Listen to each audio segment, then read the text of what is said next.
Bueno, pues primero agradecer a todos los que están hoy con nosotros acá, agradecer a nombre de AFID, del Centro de Pensamiento Estratégico, que es un espacio creado por AFID para el análisis y la promoción de la discusión de temas pues, como importantes para la sociedad, porque es uno de los compromisos de AFID como institución de ser un referente social, que eso significa que AFID dice cosas porque sabe o digamos que tenemos el compromiso de que quien sepa lo diga y nosotros podamos ayudar a eso. En esta ocasión y en esta ocasión también de manera virtual, tenemos otra vez el privilegio de que nos acompañe Alberto Bernal, que yo pues siempre tengo que, como digo, dar las gracias porque su agenda es muy violenta. Yo no sé si ahora virtual se ha puesto peor o no, me imagino que tal vez sí. Eh, Alberto, pues es uno de los, a mi juicio, mejores analistas económicos que tenemos en este continente. Yo creo que ya se está saliendo y tiene la gentileza con nosotros de destinar, eh, siempre ha sido una vez al año, al principio del año, pero en esta ocasión adicional el privilegio de que lo vamos a tener 2 años, esta vez de manera virtual. Y bueno, no va a poderse comer el plato de carne molida con frijoles de siempre, pero bueno, esperemos que sea pronto el próximo año.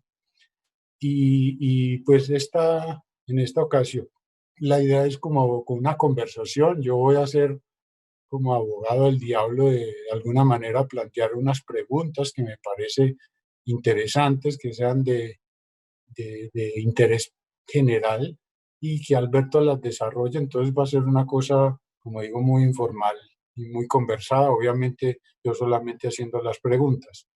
Eh, entonces, de nuevo, gracias Alberto y quería como iniciar con algo.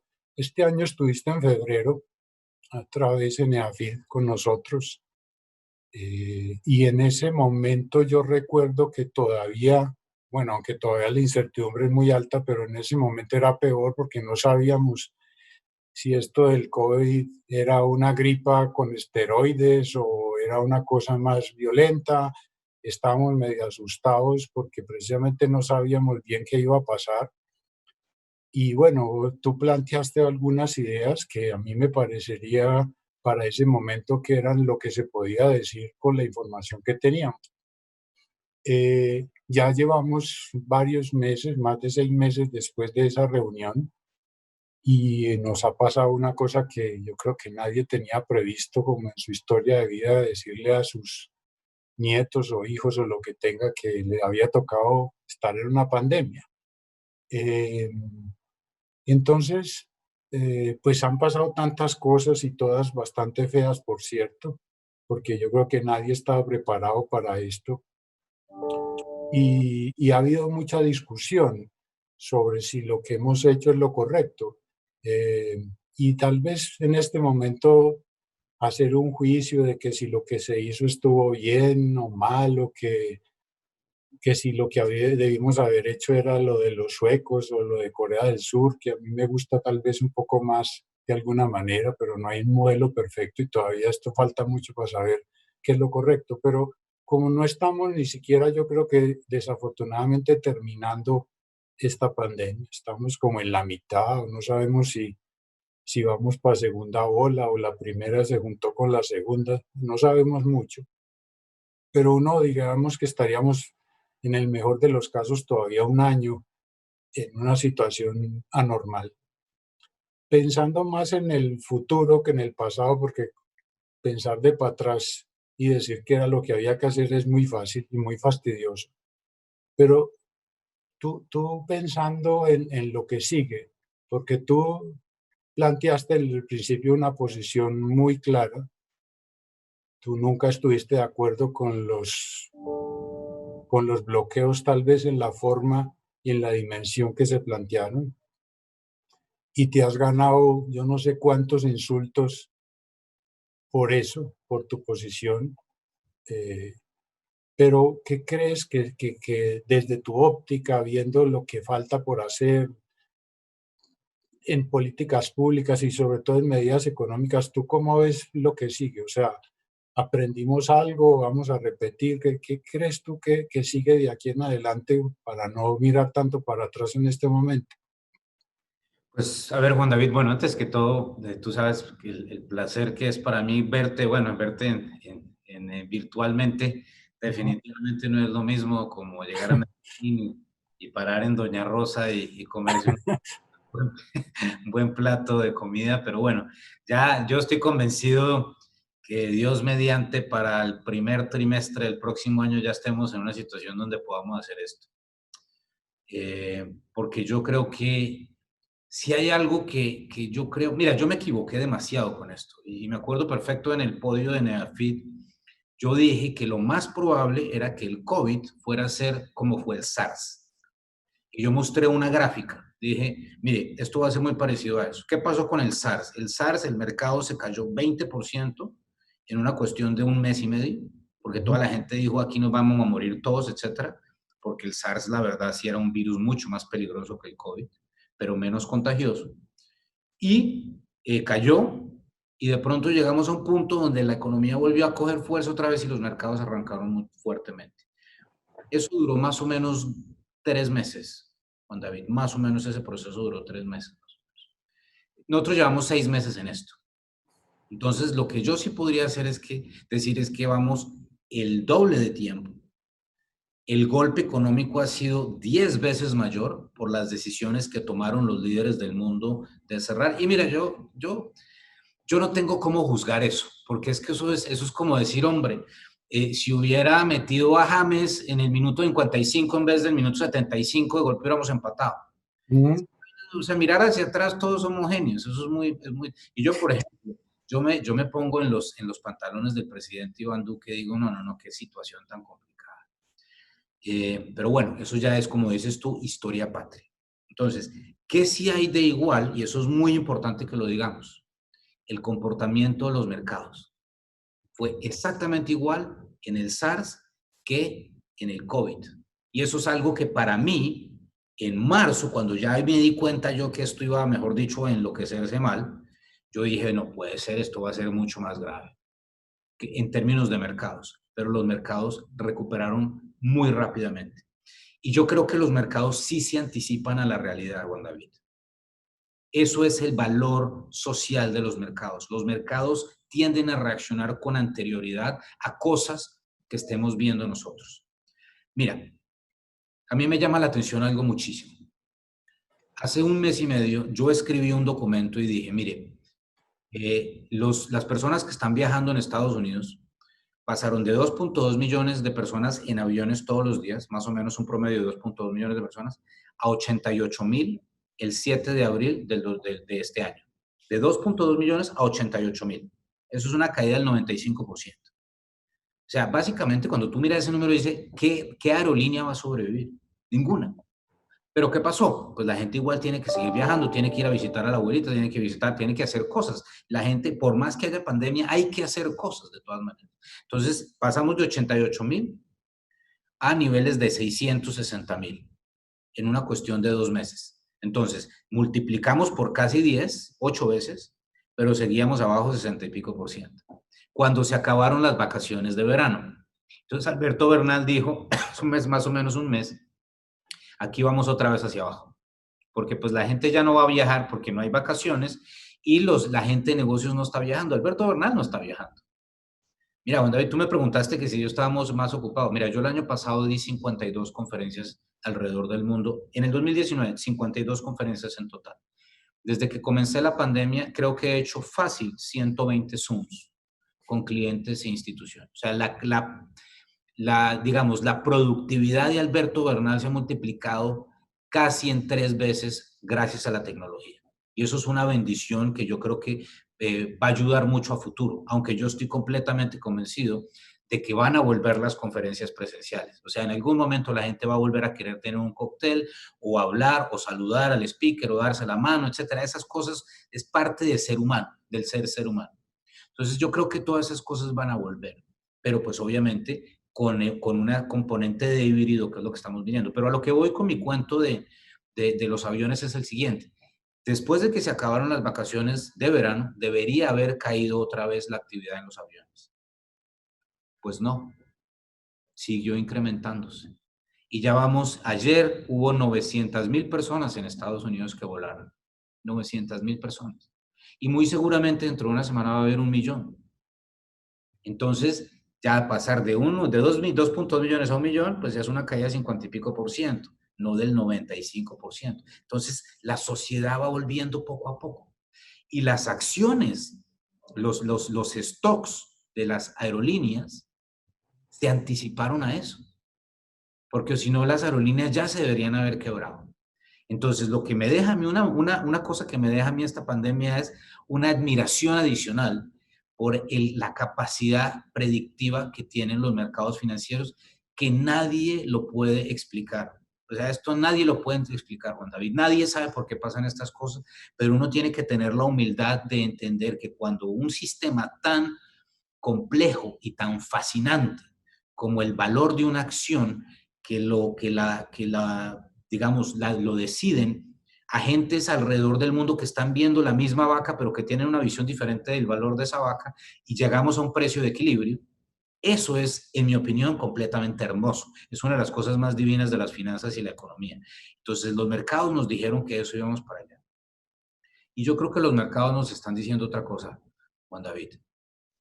Este ejercicio de cerrar la economía, de apagarla, no lo vamos a volver a hacer. No lo vamos a volver a hacer.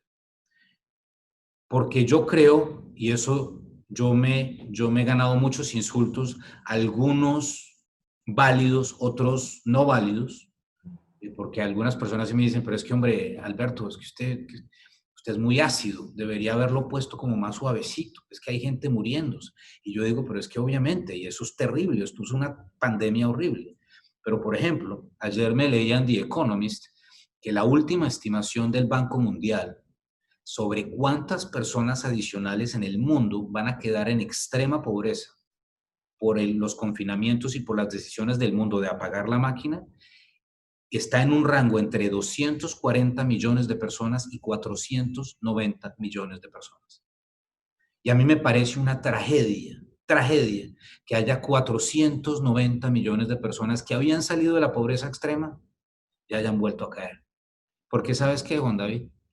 Cuando tú tienes 490 millones de personas en pobreza extrema, muy seguramente 4 millones de esas personas van a perecer de hambre.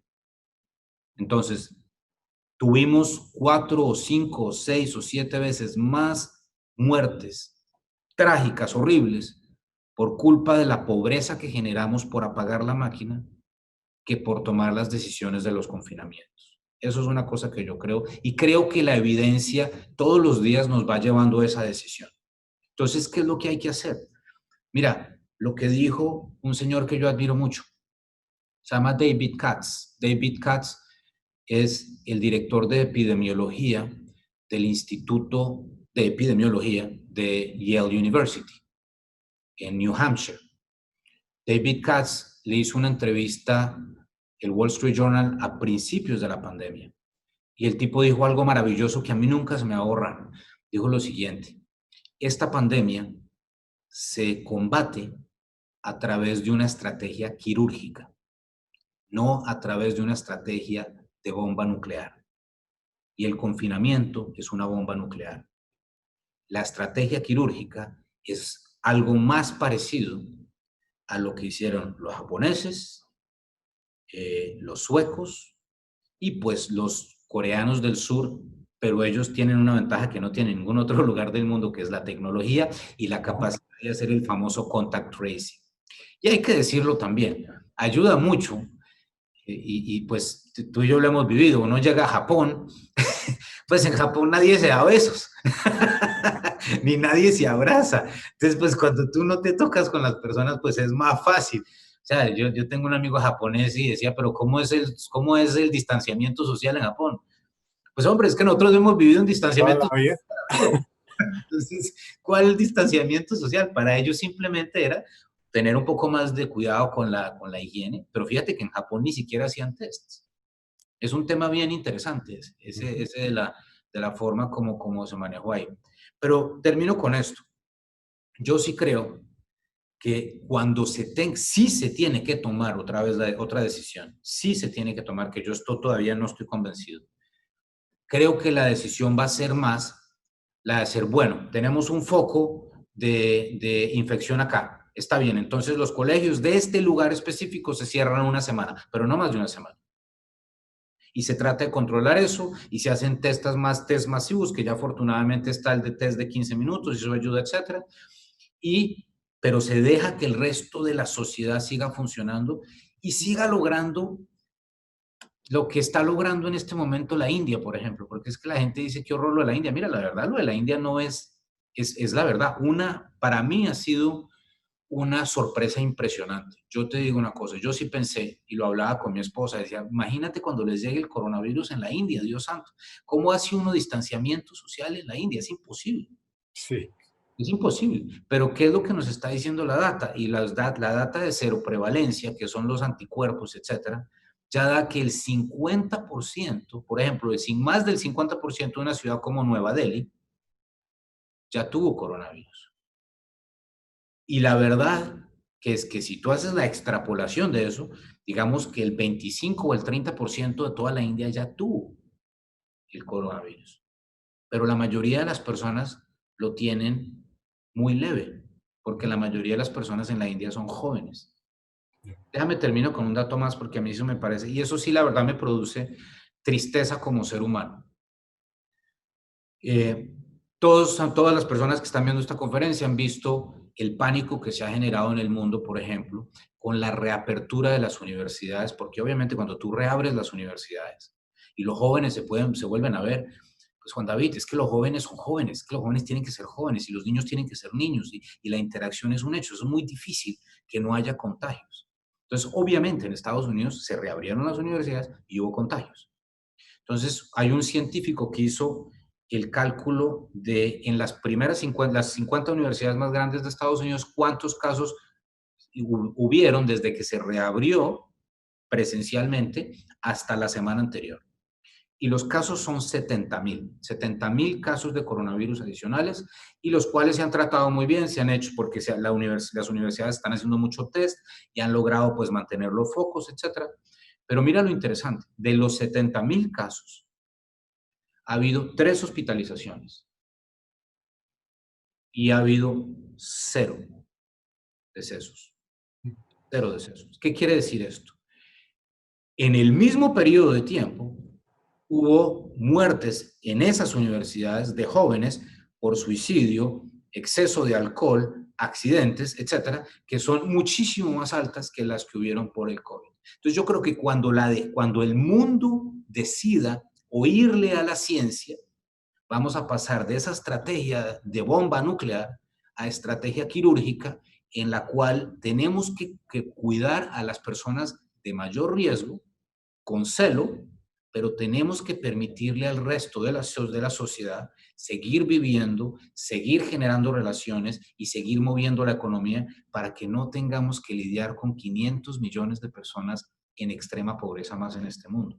Porque es que eso es muy triste. Cada vez que una persona en Estados Unidos deja de comprar una camisa de Banana Republic porque está cerrado el almacén, muere un niño en Indonesia porque su papá no tiene cómo alimentarlo. Esas camisas se hacen en Indonesia.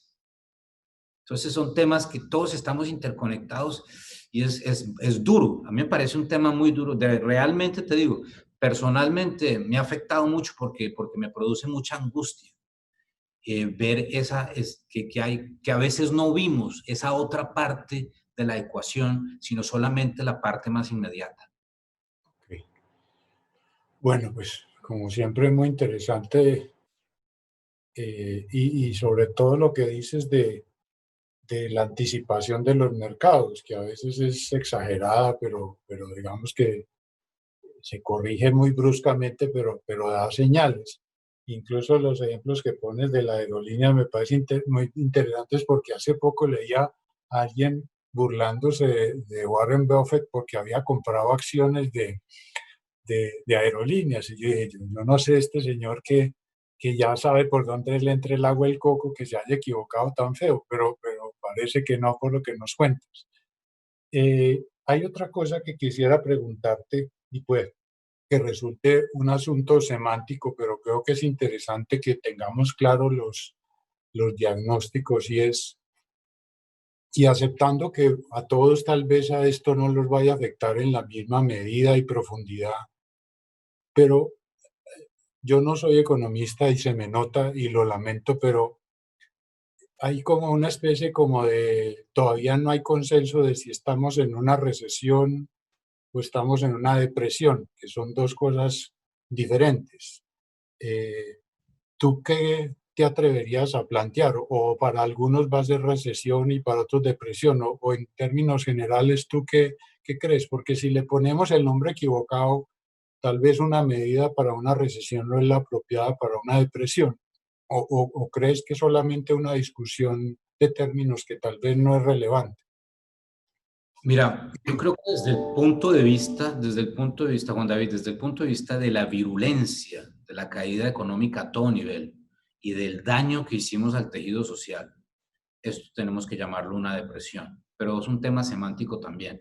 Ahora, en términos de la forma como se categorizan las recesiones a nivel de las cuestiones más técnicas, entonces me remonto al National Bureau of Economic Research. Entonces, el NBER dice lo siguiente: para tú tener una recesión, tú tienes que tener 2 trimestres seguidos en los cuales tienes crecimiento negativo secuencial, de trimestre a trimestre y no de año a año. Eso es muy importante decir. Entonces, Estados Unidos entra oficialmente en recesión en el primer trimestre de este año, pero va a salir de la recesión en el tercer trimestre de este año. Entonces, oficialmente, esta puede llegar a ser una de las recesiones más cortas de la historia moderna de Estados Unidos. Así como cayó esto como si fuera un piano de un edificio, se levantó pues como si fuera un cohete de SpaceX yéndose a llevar un satélite. Es impresionante la velocidad con la que sucedió. Y yo creo que hay varias razones por las cuales sucedió eso. La primera, y es muy importante, hay que decirlo, yo soy un economista ortodoxo, entonces en gran parte no estoy de acuerdo con estas políticas de, digamos, de que el gobierno pues mantenga todo. Pero yo tengo que aceptarte, Juan David, que yo no tendría la capacidad de ir, por ejemplo, hay gente que tiene, el senador Benedetti, por ejemplo, ese señor que está más loco, ahí le dice eso enfrente a Bianca. Entonces le dice, a Bianca se merece quebrar porque usted no hizo la tarea y no pudo prever que venía una pandemia. O sea, gente así de ilógica que sale con esos comentarios. Entonces, pues bueno, sí, está bien, yo debería haber sabido que venía una pandemia, pero entonces como no supe, entonces me merezco quebrarme. Pero Alberto Bernal no puede ser tan cínico. Entonces yo no podría llegar a decirle a Bianca, sabes que no te ayudo porque tú no tuviste la capacidad de estar con caja lista para no volar durante 6 meses. Es que eso nadie lo resiste. No. Como decirme a mí, pues no coma por un mes, pues me muero. Ah, ¿quién le manda no haber tenido más reservas para vivir un mes? Entonces esa clase de argumento va en contra de lo que se llama el riesgo moral. Entonces no existe, en esta ecuación no existe ninguna capacidad para que la política pública tenga componentes de riesgo moral. Y por eso se mandó un mensaje a decir, aquí se salva todo el mundo. Y yo no sé si eso vaya a tener consecuencias a largo plazo o no. Puede que sí. Pero esa es una discusión del 2025. Pero con la situación actual yo no veo que hubieran podido hacer nada diferente. Y al haber hecho eso, se disminuyó algo que es muy importante, que es, se disminuyó el golpe al ingreso de los consumidores. Y al haber hecho eso, cuando tú tienes dentro de un apartamento de 2x2, en Europa, en España, en Italia, en Estados Unidos, en Nueva York, donde sea, a una persona viendo Netflix, todas las series de Netflix, etcétera, después de 3 semanas, y le das permiso de ir a comprarse un helado, una camisa, etcétera, y lo sueltas, y tu ingreso se mantuvo, porque te llegó plata del gobierno, porque el gobierno financió digamos, la nómina de la empresa para que tú trabajabas, etcétera, y tú ya estás hasta acá de tu esposa y ya no quieres más nada, tú quieres salir a pasear, etcétera, pues sales y gastas y de pronto arranca el consumo a una velocidad brutal. Eso es un tema que, por ejemplo, a mí me impresionó mucho. Otra cosa que me impresionó a mí muchísimo, Juan David, a mí, y me equivoqué, a mí me preguntaron en abril, ¿qué sector de la economía de Estados Unidos no va a recuperarse en mucho tiempo? Yo dije el sector inmobiliario, por obvias razones, porque Alberto Donald dijo, ¿a quién en su sano juicio se le ocurre comprar una casa en medio de una pandemia? Sí.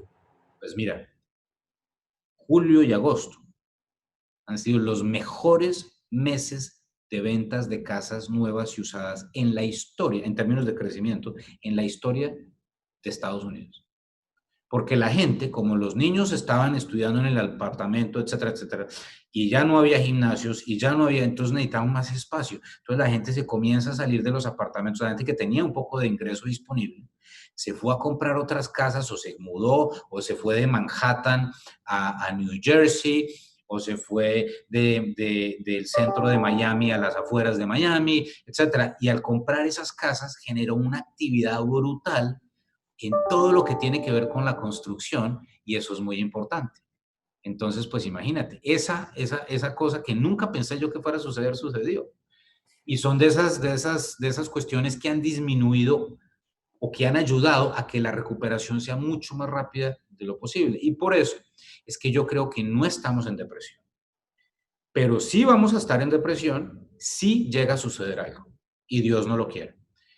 Si por alguna razón la vacuna no funciona, o algo pasa en el mundo con el patógeno y volvemos a tener una situación de alta muerte por culpa del patógeno, la gente no es porque el gobierno tome la decisión de otra vez encerrar a las personas, sino que el pánico de las personas va a ser tan alto que las mismas personas deciden no salir. Y entonces otra vez nos vamos a esa situación. Yo estoy convencido que otra vez los gobiernos no van a tomar esa decisión porque políticamente es muy costoso, porque el daño que se hizo fue muy grande. Pero sí veo una posibilidad de que las mismas personas, si la situación de salud pública se deteriora otra vez, decidan tomar esa decisión y pues ahí sí nos vamos a una situación de depresión económica. Ok, pero podría, y solamente una inquietud, podría pensarse, tú dices, tal vez es una recesión larga o una depresión cortica, pero no depende mucho también de las economías, porque una cosa es Estados Unidos, que no sé, creo yo que por ahí 2/3 de su PIB es consumo, y que podamos hacer el análisis igual, por ejemplo, para Alemania, que las exportaciones pesan tanto y tú en otra conferencia nos dijiste que siempre mirabas a Alemania porque era un indicador interesante de cosas. ¿O en general crees que el comportamiento va a ser un poco uniforme o hay que considerar que a cada paciente hay que mirarlo distinto? Pues fíjate que está siendo extremadamente uniforme y es Sí, algo que llama muchísimo la atención. Mira, es más, antes de entrar en esta charla estaba terminando un documento que me pidieron la oficina de Brasil sobre la economía mundial para un documento mensual que van a escribir la próxima semana, que van a publicar la próxima semana y comencé a escribir sobre Alemania. Y lo que está mostrando el sector industrial de Alemania es impresionante. Una recuperación en B, pero con una pendiente brutal. Y mucho de eso parece que tiene que ver con la reactivación económica mucho más rápido de lo esperado que se está viendo en la China. Es que también es impresionante lo que... Mira, yo el otro día me llegó un video de una fiesta electrónica en una piscina en Wuhan. O sea, pero ¿Cuál cosa de estas? ¿Cuál cosa de estas? Ni que nada. Eso ya. Pues imagínate, es que los chinos, es que Juan David es increíble. Los chinos lograron hacerle test de COVID a toda la ciudad de Wuhan en 2 días. no, Es que esa gente a otro nivel, o sea, ¿cómo hace? Sí, creo que viven 8 millones de personas en esa ciudad, si no estoy mal. sí, más o menos. Es una barbaridad. Entonces, imagínate, tú logras, entonces, pues ya tienen todos los test, no hay acá, entonces tienen los cosos y tienen los corredores sanitarios, entonces pues ya se pueden hacer fiestas, se pueden hacer todas esas cosas y no hay contagio adicional. Es un tema muy, muy impresionante lo que se ha visto, lo que se está viendo en la China. Y eso afecta positivamente al resto del mundo, porque a pesar de que la China es una economía que no es una economía de consumo todavía, sí hay mucho consumo, pero no es una... Si tú miras la participación del consumo dentro del PIB, es la mitad de la de Estados Unidos. Pero Juan David, son 1.300 millones de personas. Claro, mucho chino. Es mucho chino.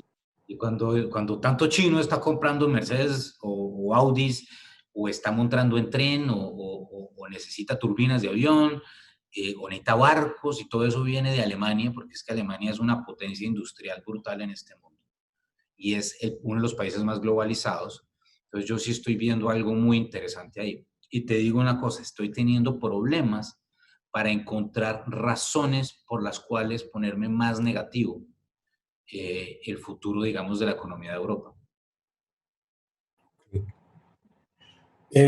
Alberto, otra cosa, uno con los años aprende que cuando hay muchos problemas serios y poquitas opciones y casi todas malas, pues no hay necesidad de hacer muchos modelos, sino escoger el mal menor, que se parece mucho a lo que nos está pasando electoralmente en los países.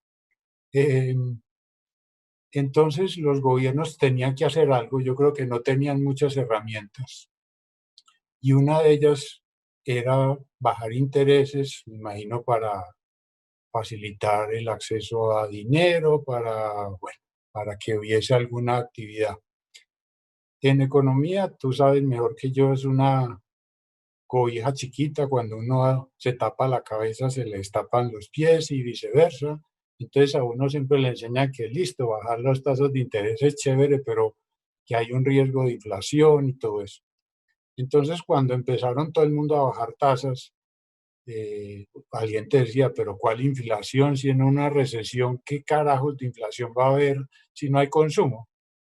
Pero bueno, era lo que había que hacer y, y, y yo recuerdo también, creo que fue en febrero, que nos contabas que estabas como dudando de si echarle candela a todos tus libros de macroeconomía porque te habían enseñado que eso de tasas negativas, eso era una cosa metafísica, pero que eso que no era lógico. Pero nos dijiste, parece que nos vamos a tener que acostumbrar a esto de las tasas de interés negativas.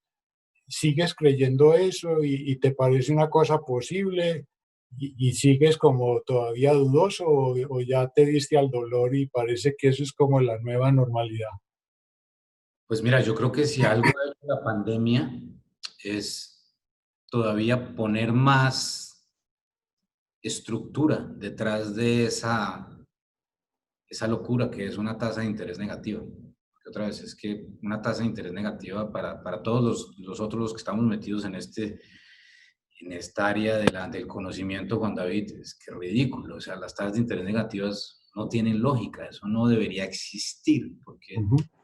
¿verdad? No, pero pues nada que hacer. Mira, la verdad, si algo ha pasado desde el inicio de la pandemia, es que los bancos centrales nos han dicho, aquí nos vamos a quedar con estas tasas o quizás más bajas hasta que veamos una situación en la cual estemos completamente convencidos de que hayamos logrado que la inflación suba consistente, en una forma consistente y permanente.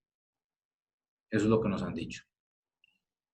Y yo sigo teniendo mucho problema para encontrar esa evidencia de que eso está sucediendo.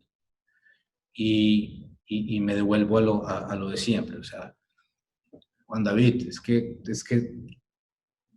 la juventud de hoy piensa diferente y eso es un hecho. Y yo no juzgo eso.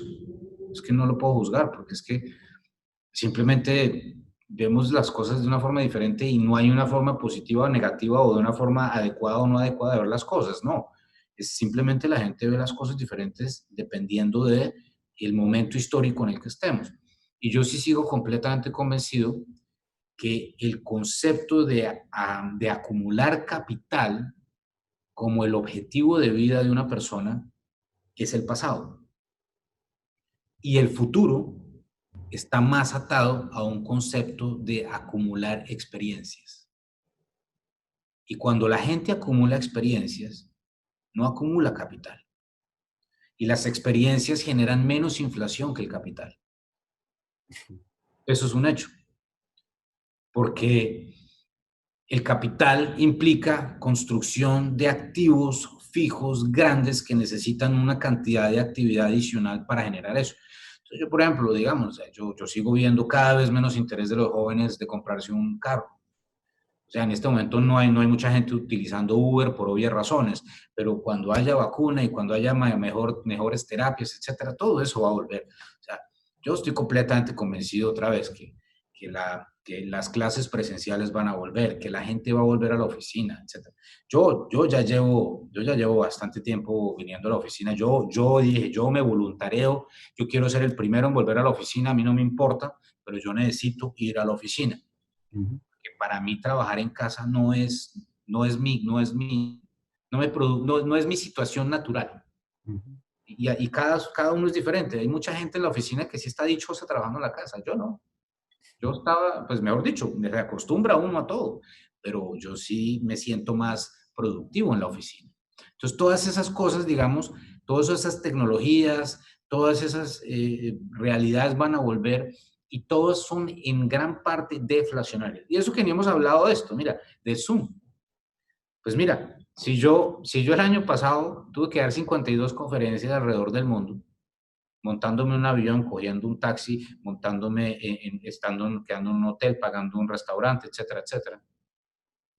Pues imagínate la cantidad de plata que le ha ahorrado a mi banco al poder dar esa misma conferencia a través de una conferencia virtual. Claro. Pues se ahorra una cantidad de plata al banco. Y eso es pésimo, pésimo para las agencias de viajes y para las aerolíneas, etcétera, pero es una gran noticia para el banco, por ejemplo. Y todo eso, en mi opinión, disminuye costos y al disminuir costos es deflacionario. Entonces yo lo que veo, lo que he visto es que la pandemia en sí lo que está teniendo es un efecto deflacionario en la economía mundial.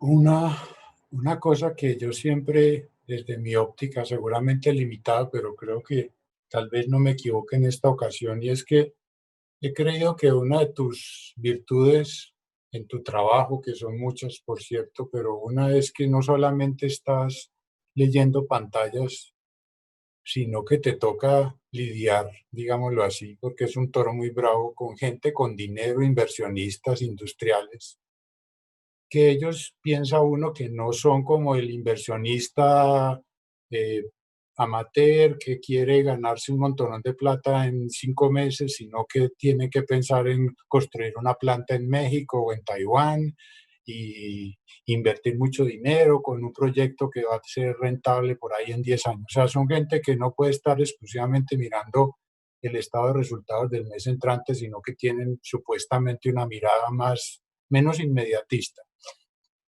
Eh, tu percepción es que ellos siguen siendo distintos o ellos también se montaron en el bus de la rentabilidad del mes entrante. ¿Qué percibes tú desde tu experiencia, obviamente tratando con ellos? Eh, depende, depende. Muchos, y ahí yo creo que la historia dirá quién fueron los que tomaron digamos, la pandemia como una oportunidad y los que simplemente se enfocaron en el riesgo de la pandemia. Eh, porque oportunidades, mira, como todo en la vida, David, las oportunidades que han salido de esta cuestión son impresionantes. Imagínate tú ser una empresa de software y haber estado con la capacidad de gestión en abril y mayo para recibir la cantidad de contratos que muy seguramente le llegaron al mundo entero de necesidad de tener inteligencia para hacer el famoso contact tracing. O sea, toda esa cantidad de softwares especiales. Por ejemplo, yo la semana pasada estaba en Jamaica, entonces pues en Jamaica te obligan cuando tú llegas a que bajes la aplicación esa que dice dónde estás. Entonces el gobierno sabe dónde estás. Y pues es una simple aplicación, pero Ujú, pues tiene ciencia, alguien la tuvo que haber hecho. Y claro. claramente pues, yo creo que no, Jamaica no estaba en la capacidad de hacer eso. Entonces, ¿qué empresas estuvieron listas para dar esa gestión inmediata? Pues las empresas que estaban listas y las empresas que decidieron tomar la pandemia no como un riesgo para cerrar y recoger, sino para estar listo a ver qué oportunidades llegaban. Entonces yo creo que dentro de un par de años, cuando miremos hacia atrás, vamos a ver cuáles fueron los ganadores y cuáles fueron los perdedores, porque las oportunidades son inmensas. Las oportunidades que han habido acá en farmacéuticos, las oportunidades que han habido en términos de generación de productos de protección para el personal de salud, todas esas cosas. Mira, tú miras, por ejemplo, lo que están creciendo las exportaciones de China todavía después de este momento y te pones a mirar la parte, digamos, los agregados específicos y tú ves unos crecimientos brutales en toda esta cosa de cosas para que se proteja a la gente, sobre todo los médicos, el personal de salud. Compra y compra y compra y compra al mundo porque no hay respiradores, cuestiones médicas, etcétera. Esto para el sector de salud, perdón, para el sector de activos necesarios para la salud ha sido buenísimo. Claro. Ahora, esto para los hospitales ha sido una tragedia brutal, brutal. La Clínica Mayo está en una situación brutal en términos financieros, pero pésima, porque la gente no volvió a los hospitales del pánico. Entonces nadie se hacía los test, nadie iba al médico, etcétera. Y pues una clínica tiene mucho empleado y tiene que pagar. Entonces todas esas cosas obviamente hay muy ganadores y perdedores. Para ser muy preciso para ser muy preciso con tu pregunta, otra vez, yo creo que hubo dos clases de personas con las que yo hablé, las que tomaron esto como una actitud de oportunidad y las que tomaron esto como más bien con una actitud de recoger y proteger, porque esto se puede poner muy complicado. Y todavía está el veredicto de qué va a pasar, ¿no? Esta no hemos salido. O Sí, sea, no. por ahora va ganando el campo de decir, bueno, vayamos y pues eh, vámonos a ver cómo nos va y toreemos al toro. Esas empresas les ha ido mejor que las que recogieron, pero pues todavía está por verse, ¿no? Sí, hacía la pregunta Alberto porque tal vez fue el año pasado o el antepasado, yo ya no me acuerdo. Cuando estábamos en una de tus charlas hablando de la llegada del nefasto AMLO a México, tú comentabas que los inversionistas industriales decían, mire, vea, no sea tonto, médico, AMLO viene y va, pero yo no puedo dejar de construir plantas de fabricación en México porque mi negocio es a 15 o 20 años.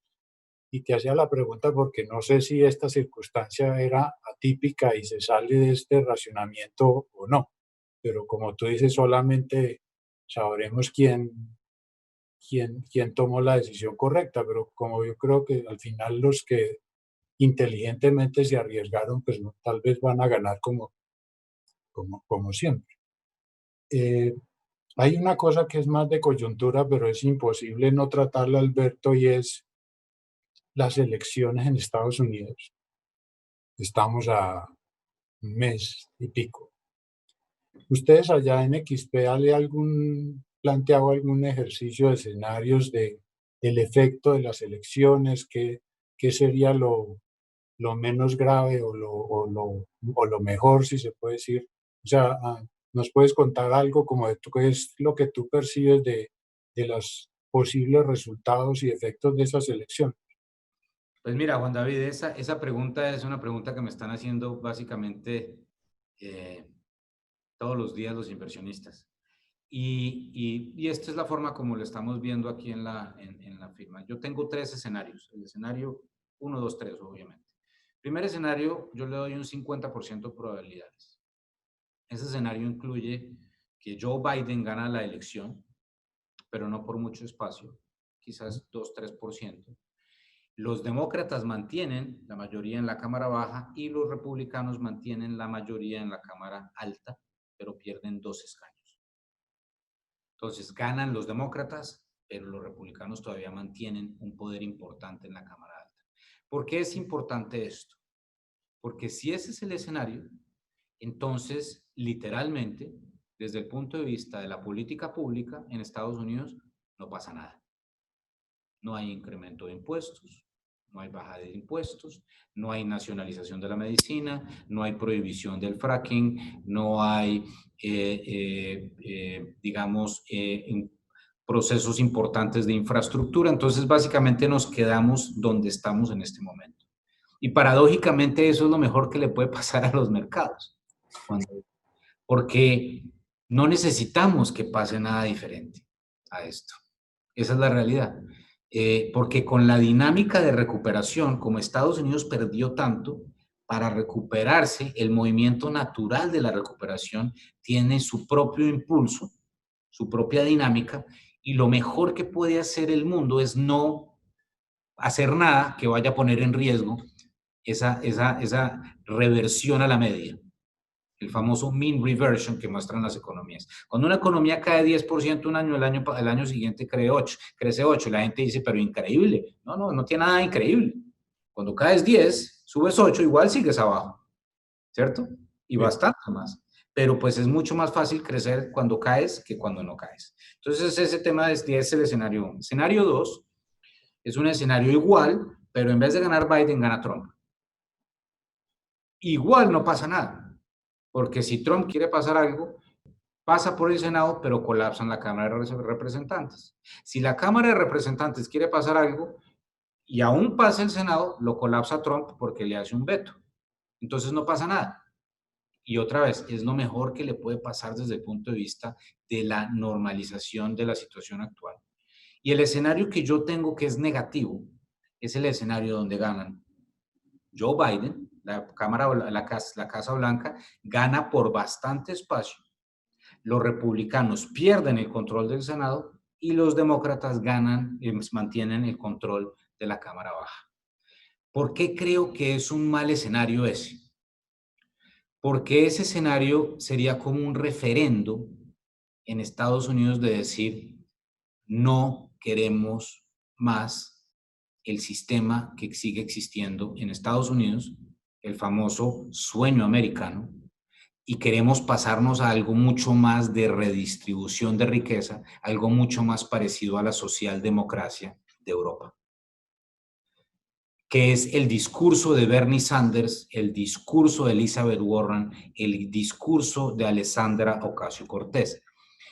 Y ese escenario, ese discurso es un discurso envidioso. O sea, Alexandra Ocasio-Cortez odia a Jeff Bezos, el creador de Amazon, porque dice que es muy rico. Mira, Juan David, para mí, si yo fuera el dictador de Estados Unidos, yo le haría 100 estatuas a Jeff Bezos.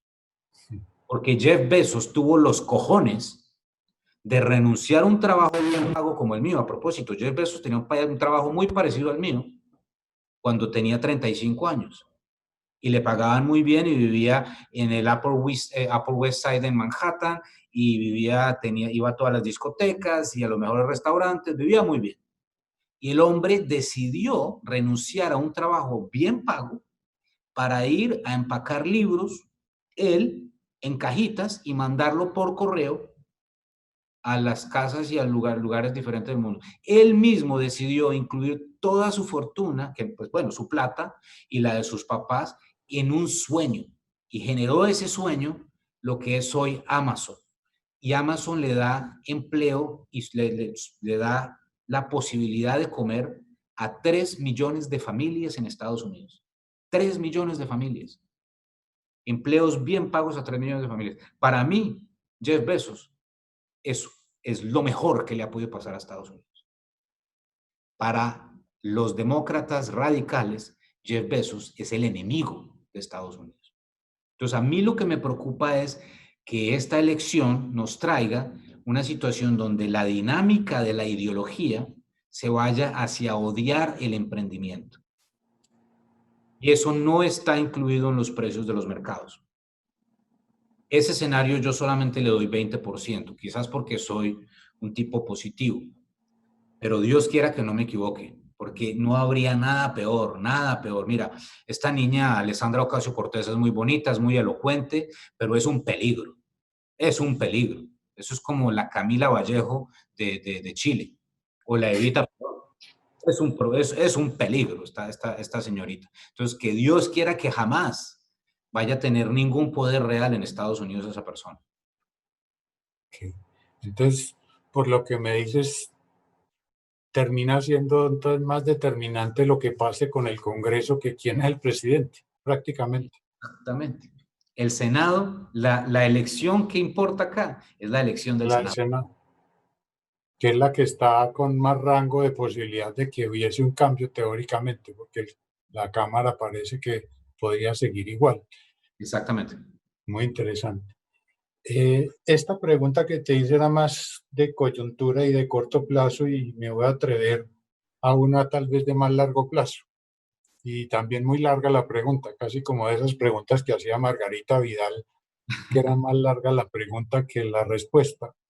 Y surge por algo porque hace unas semanas leí un artículo muy divertido en la revista Wired era un señor diciendo, mire, si hubiera estado usted en Pompeya en el año 79 después de Cristo, ¿usted qué hubiera tenido que hacer para que no lo hubiera cogido la explosión del volcán? Y muy interesante todo diciendo había que coger por esta calle y por la otra. Pero en el análisis consultaron a un muy importante geólogo de la Agencia Nacional de Estados Unidos de Geología y le decían, vea, eh, usted que sabe de volcanes, ¿qué es lo que usted sigue recomendando como lo más importante para este problema? Él dice, mire, no nos hemos inventado nada, lo mejor es vivir lo más lejos que se pueda de un volcán. Y hago el ejemplo porque yo veo a otros, o intento leer otros analistas económicos y dicen, mire, nosotros tuvimos que hacer cosas y una fue endeudarnos en estas crisis, como dicen la ortodoxia, había que romperla, pero yo creo que seguimos, como muchas ciudades, como Manizales y en otros países, seguimos construyendo barrios al lado de los volcanes, como pensando que es que eso hace 20.000 años y que eso no me va a tocar a mí. No estamos, Alberto, y yo entiendo que en la coyuntura pues había que apelar a la deuda porque qué más se hace, pero no estamos como así algunos todavía construyendo barrios al lado de los volcanes con una deuda que a mí se me parece como al magma que sigue subiendo, pero nos hacemos los locos, o yo estoy muy catastrófico. Y a largo plazo piensas que esto de la deuda, o vamos a tener que acoger la teoría monetaria moderna, decir, no, hágale tranquilo que eso no pasa nada. ¿Qué reflexión? No, yo tengo que seguir llegando. Mira, y quizás es por la forma como nos educaron a ti y a mí, pero de eso tan bueno no dan tanto. Eso, eso, eso no es, esto no es normal. O sea, está bien, aprovechemos el momento histórico para tratar de mejorar la situación. Por ejemplo, un ejemplo claro, yo apoyo 100% la decisión que tomó el gobierno, el presidente Duque y el ministro Carrasquilla, de utilizar parte de la línea de crédito del Fondo Monetario Internacional porque tiene una tasa de interés extremadamente baja y es una línea de emergencia. Y es que esto es una emergencia, o sea, esto Claro, no es porque haya un estigma, sino que, hombre, el banco nos dijo, vea, es tan grave la situación que le quiero ayudar porque usted es un buen cliente, entonces coja esta línea de crédito. Entonces, bravo, aplaudamos esa decisión, porque hay que pues, avanzar. Pero lo que sí me queda claro, y yo creo que eso es donde nos van a juzgar a todos después, es sobre la capacidad que vayamos a tener nosotros después de este proceso que no tiene precedente y yo creo que ni a ti ni a mí nos va a tocar volver a vivir una pandemia, ni creo que a mis hijos les vaya a tocar vivir una pandemia, quizás a mis nietos o a mis bisnietos, Dios mediante, y que eso se siga haciendo una vez cada 100 años. Eh, yo sí creo que nos van a juzgar es ante la posibilidad que vayamos a tener nosotros a futuro de generar un plan de estabilización fiscal viable que vuelva a traer alguna clase de lógica sobre qué tiene que suceder en el futuro para mantener algo de equilibrio entre lo que gasta uno y lo que deja y lo que entra. Porque es que esto nos devolvemos a lo mismo, y es que a mí me parece muy increíble que esto sea tan difícil de entender para las personas. ¿Verdad? Tú llegas, si tú tienes un trabajo y te pagan 1.000.000 de pesos y gastas 1.100.000 todos los meses, pues eventualmente no vas a sobrevivir porque nadie te va a prestar más. Entonces, ¿por qué los países sí pueden? No, no pueden. En algún momento llega el momento, pues, en el cual, pues, llega el momento en que toca tomar las decisiones y, pues, si nosotros no tenemos una estrategia de cómo salir o avanzar de esto a futuro, pues, entonces tendremos un problema. Ahora, se ha hecho en el pasado. Los niveles de deuda pública con los cuales salieron los países después de las guerras era muchísimo más alto que el actual. Y yo sí creo que la pandemia se parece en ese sentido a una guerra, porque esto es una guerra. El enemigo no es un país, pero es un enemigo invisible muy complicado. Y cuando tú estás en guerra, pues hay que pelear. Entonces hay que hacer las cosas bien y hay que tratar de mejorar lo posible y de aguantar lo máximo posible para evitar que se destruya pues el tejido social del país y el tejido, digamos, económico de los países, y eso lo pondero, pero otra vez, con el entendimiento de que hay que tener un plan para el día T+1, cuando llegue la vacuna y podamos salir de esto, que eventualmente va a suceder. Entonces, a mí, por ejemplo, me parecen unos temas muy complicados estos de que se oye mucho, de generar pues, la renta universal, porque sí. Eso, mira, pues, yo eso no me puedo montar. Yo, no, yo por ese lado no puedo. Pues, o sea, que me lleguen $2.000 porque me llamo por Alberto. existir. No, hombre, tampoco, vaya y trabaje. Por eso yo sí, digamos, admiro muchísimo a los suizos, si no estoy mal, creo que fue donde se hizo un referendo una vez, en donde el gobierno de Suiza le preguntó a los suizos que si estarían dispuestos o tranquilos o contentos con una idea de mandarle a cada suizo 800 euros, pues para que hicieran lo que les diera la gana. Perdón, era en Austria. Bueno, no me acuerdo dónde era, Austria, Suiza, porque, bueno, en Suiza no serían euros, pero bueno, en fin. El punto de todo esto es que el 80% de la población dijo, no, no olvídese, aquí si usted quiere tener algo, tiene que trabajar por eso. Trabaje y ahí va a tener su dinero. Entonces yo creo que es importante que el mundo vuelva a esa forma de pensar, y creo que las circunstancias nos van a obligar a volver ahí. Y tal vez una cosa que me parece, que obviamente políticamente es un suicidio y es muy difícil que sea vendible, pero tú hablabas de las guerras y me pareció muy interesante el dato de que después de las guerras estábamos peor de endeudados, pero la discusión de que una cosa es la deuda para sostener muertos o zombies y otra una deuda que sea para producir cosas.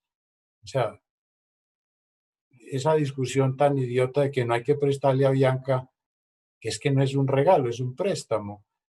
La deuda sí toca, digamos que no es lo ideal, pero uno pensaría que uno se endeuda es para comprar una fábrica y no para hacer una fiesta.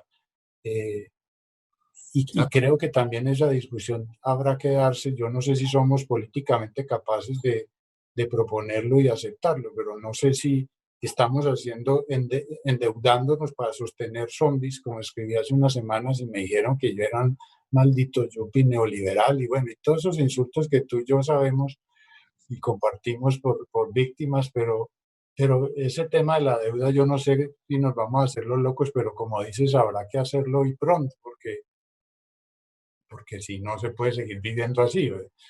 Dios Pues, proveerá, pues ese señor está muy ocupado, yo creo que no le alcanza para todos.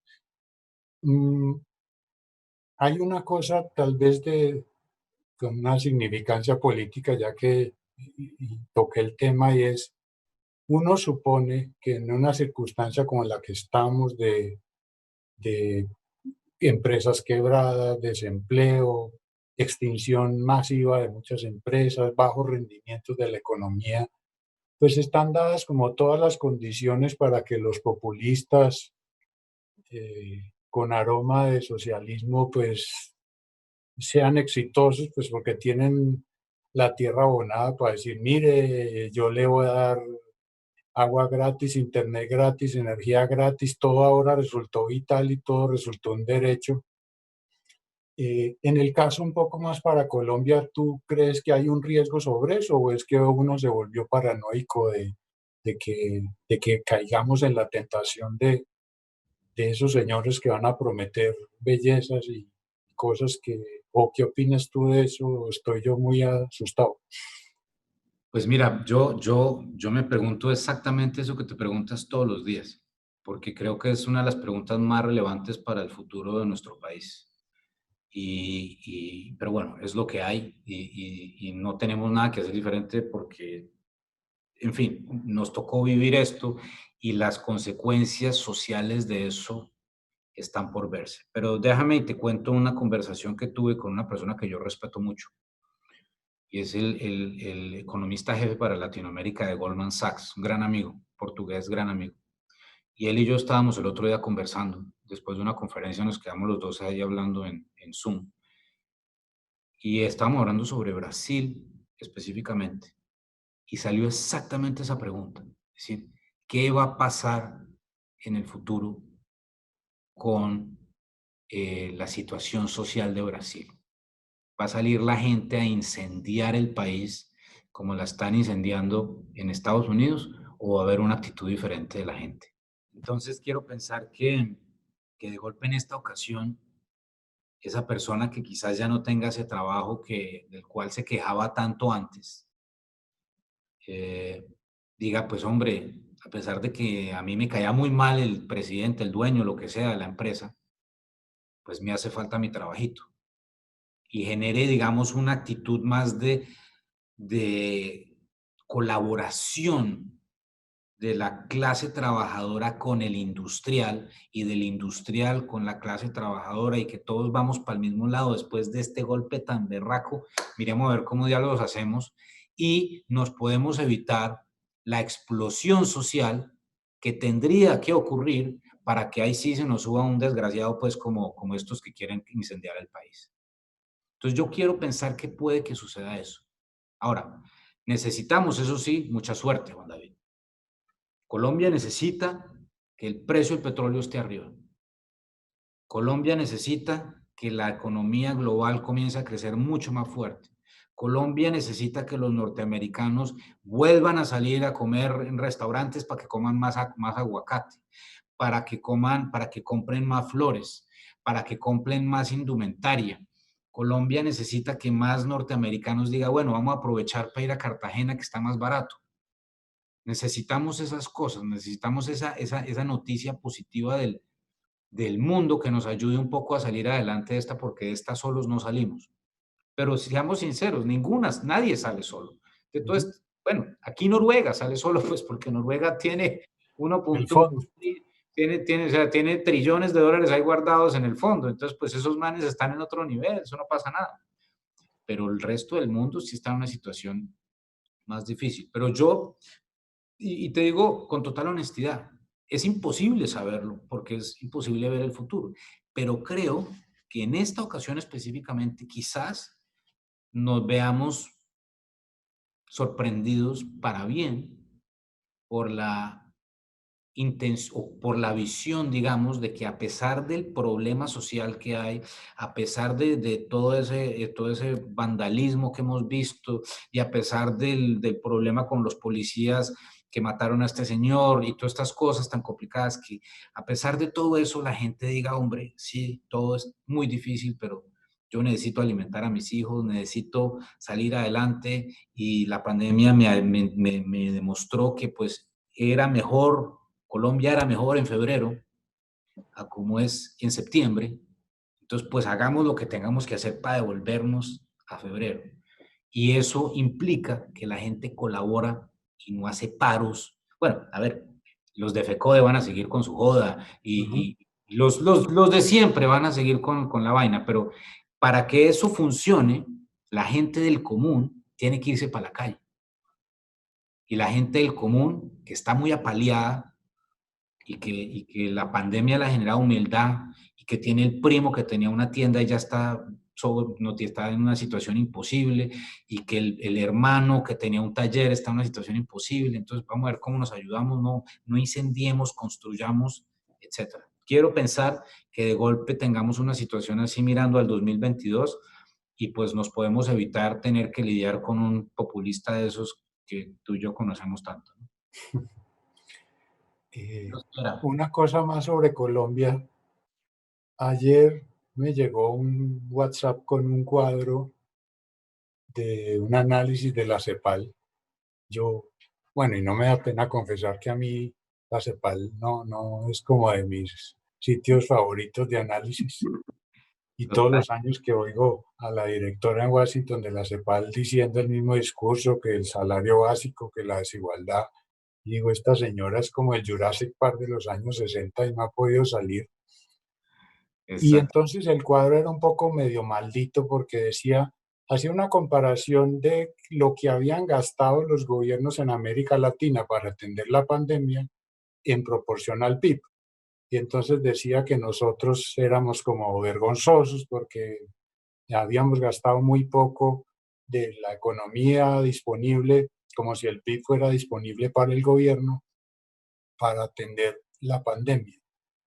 Y cuando hablas tú, y yo digo, no son unos indicadores muy malos, o sea, pensando en lo de Colombia, no deberíamos estar pensando más bien en un gasto público, pero es para infraestructura, para yo no sé, y no para atender enfermos, que yo no digo que no se tenga que atender, pero es que el mundo no se acaba el mes entrante. O sea, en el caso de Colombia, ¿tú crees que lo que hay que hacer es gastar, pero hay que focalizar en qué y menos en la limosna, aunque obviamente hay momentos en que hay que darla, pero no para toda la vida?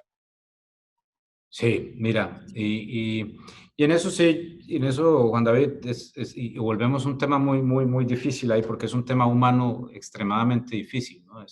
Y es a todo nivel, y todas las personas que vayan a ver eso lo están sintiendo y lo han sentido en algún momento.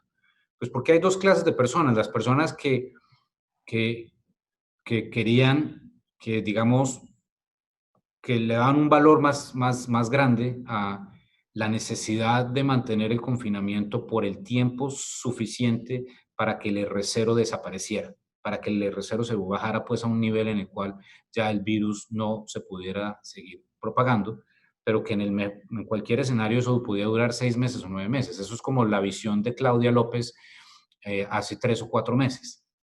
¿Te acuerdas cuando decía, aquí no se vuelve a abrir un Se abre restaurante nada, sí. hasta junio del 2021? Ah, Virgen Santísima, pero es muy berraco, porque es como hace uno para mantener un restaurante sin vender hasta el junio del 2021, no se puede. Y obviamente yo creo que las circunstancias obligaron a Claudia López a entender que eso no era viable y por eso abrió. Y la verdad es que pues ya el país está bastante abierto, mal que bien está bastante abierto.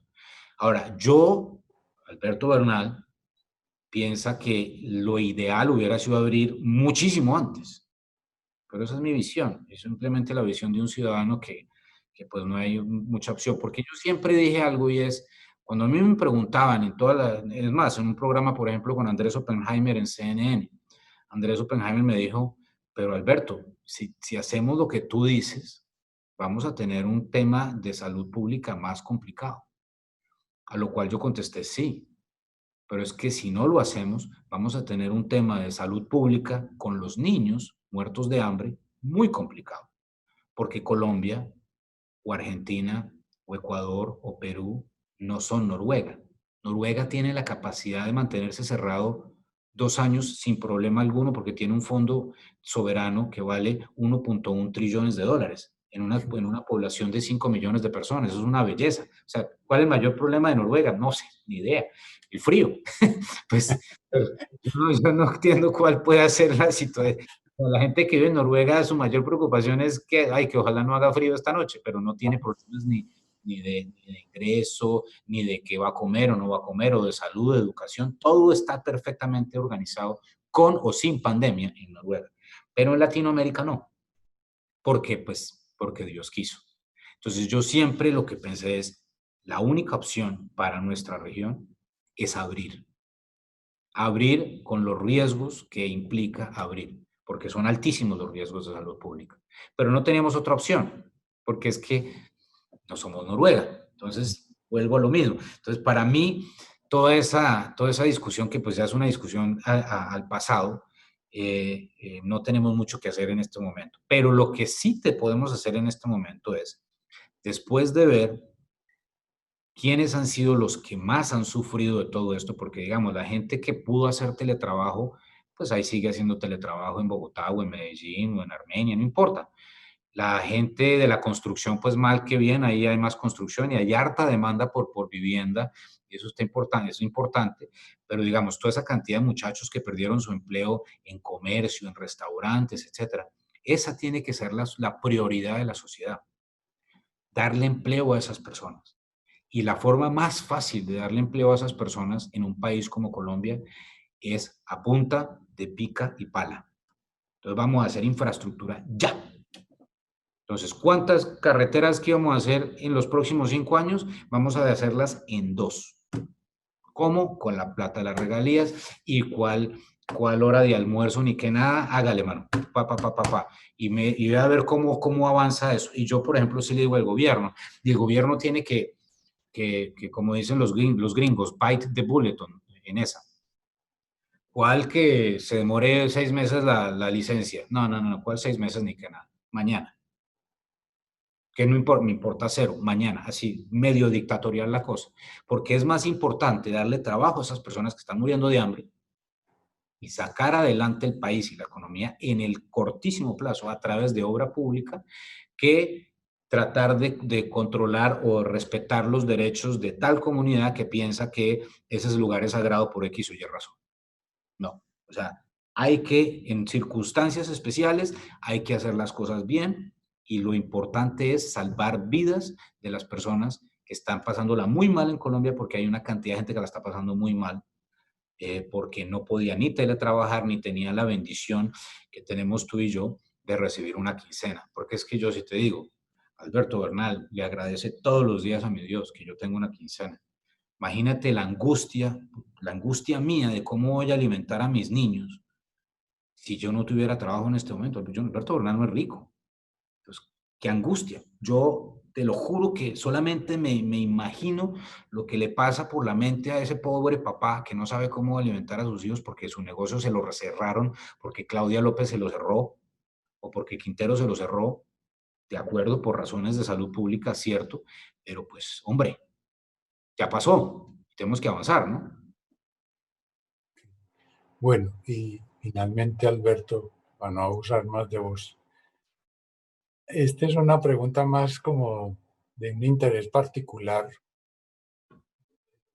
Yo desde hace años pues hemos hablado y no he ocultado mi aprecio y mi admiración por el Japón y sigue siendo, a pesar de todo, la tercera economía del mundo, pero uno no ve como nunca en los análisis a Japón, o sea, vemos Estados Unidos y China y si Europa está menos mal que antes o no, pero como que esa cosa como que se volvió insignificante y yo no sé si lo es o no, pero pues son fenómenos, amigos, interesantes. Tiene una deuda brutal, pero parece que es capaz de vivir con eso y no le pasa. Eh, Han luchado ahí con lo de la inflación y claro, le cayó una peste horrible, pero tu percepción es eso. ¿Qué crees del Japón? Porque a mí, yo no sé si es, como te digo, algo personal o no, o de verdad no es un factor a tener en cuenta y, o por lo menos cosas buenas o malas para aprender. ¿Qué ves desde los datos de Japón? No, mira, desde el punto de vista del sector financiero, Japón sigue siendo muy importante. Es una participación muy importante dentro de la mayoría de los portafolios de los inversionistas internacionales.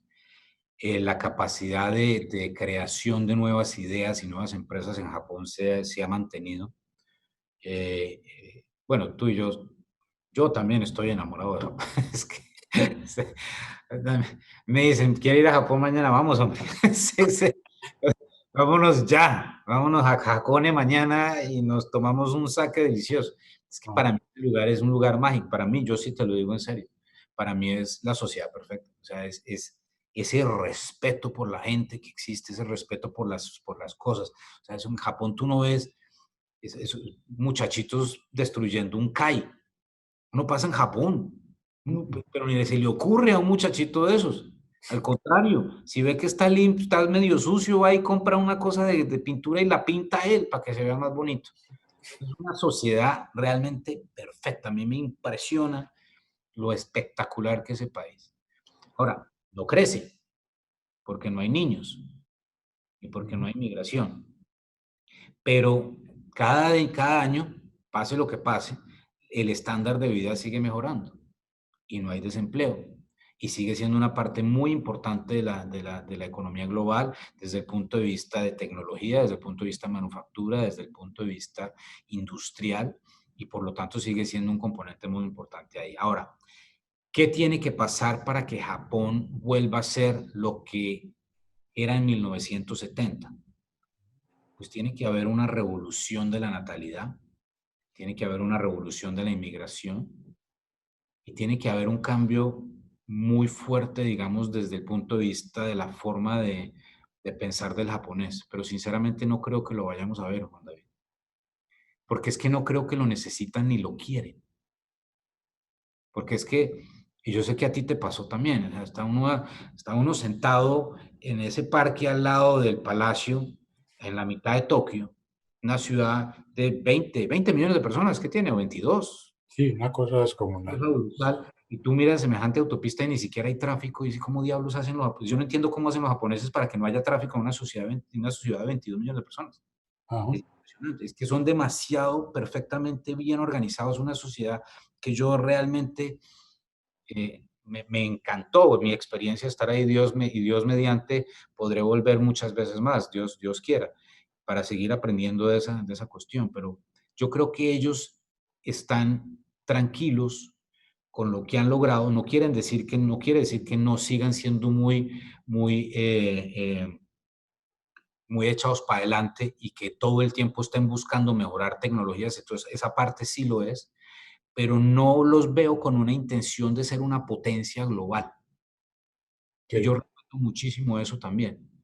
Eh, quizás con el que de golpe, con este cambio de gobierno que acaba de pasar, pues porque AVE parece que está en una situación de salud bastante complicada, con un Ajá. ministro, vamos a ver cuál es su agenda, pero no creo que vaya a ser muy diferente tampoco. Y pues ahí seguirá Japón siendo un actor muy importante desde el punto de vista del sector financiero y de la industria global, pero quizás no de la geopolítica. Ok.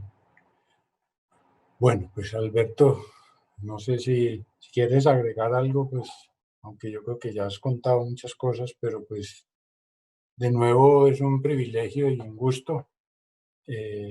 Como siempre digo que te presento, pues me encanta porque nos pones a pensar que creo que es cada vez el oficio más importante de todos. Mm, no te da miedo plantear cosas, menos miedo te da decir me equivoqué y eso se dice fácil, pero sobran dedos en la mano de un perezoso que tiene tres para encontrar personas que acepten eso. Ah, y no, pues de nuevo muchas gracias. Eh, espero que se cumpla tu pronóstico en que el primer trimestre estés otra vez en Medellín para conversar y salir a comer con los amigos otra vez. Y pues no, de nuevo muchas gracias. Sabes que AFID es tu casa y cuando quieras venir, pues ya sea virtual o presencial, pues aquí estamos listos para recibirte.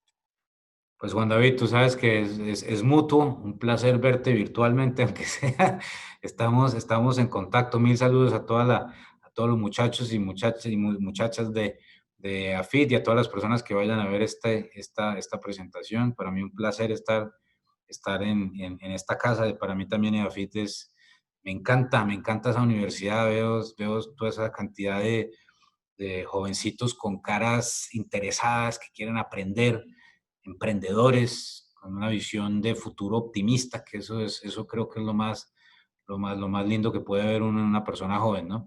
Puro optimismo, puro emprendimiento, cero resentimiento, que a veces no es lo que ve uno en otras partes, entonces es muy importante mantener esa actitud y de verdad mil gracias a ti, a la universidad por esta oportunidad efectivamente, primer trimestre del próximo año hacemos esto en vivo y en directo.